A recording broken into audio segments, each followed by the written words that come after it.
I show you how you can make nuclear radiation visible using a cloud chamber I designed and built.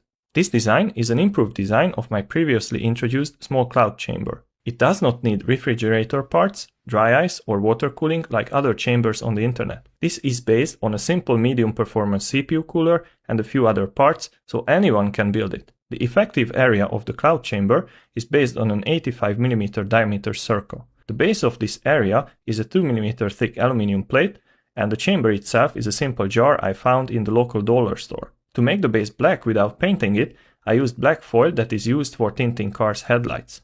The cooling of the base is done by a so-called stacked or cascade Peltier cooler. I used a TEC 19006 module. It has perfect specifications to run at 12 volts, which greatly simplifies the power supply problems. The cold side of the Peltier cooler is attached to the back side of the aluminum plate, and the hot side is cooled by a 6 heat pipe CPU cooler and a fan. The next upgrade is this 3D printed ring. It is used to support wires that I use as a high voltage grid. Using a high voltage field with the cloud chamber greatly enhances the visibility of the vapor trails. The high voltage power supply is upcycled from a battery operated mosquito swatter. I removed the circuit from it, and then I added a voltage regulator to it so I can power it from 12 volts. I also added a switch so I can turn the field on and off. The negative pole of the power supply is attached to the aluminum plate, and the positive rail goes to the grid. Then I just need to soak this felt that I attached to the top of the chamber with magnets with a lot of isopropyl alcohol, and I really mean a lot.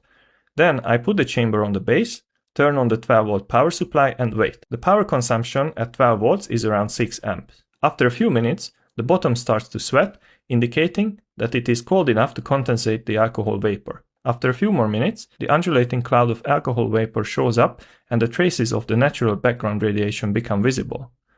By using a more active source, like the americium-241 from a smoke detector, we can see even more spectacular trails. The short and thick trails spewing out from the source indicate alpha radiation, which is basically ionized helium atoms. If I turn on the high voltage grid, a spectacular cloud formation occurs and the trails become more visible. But there is more.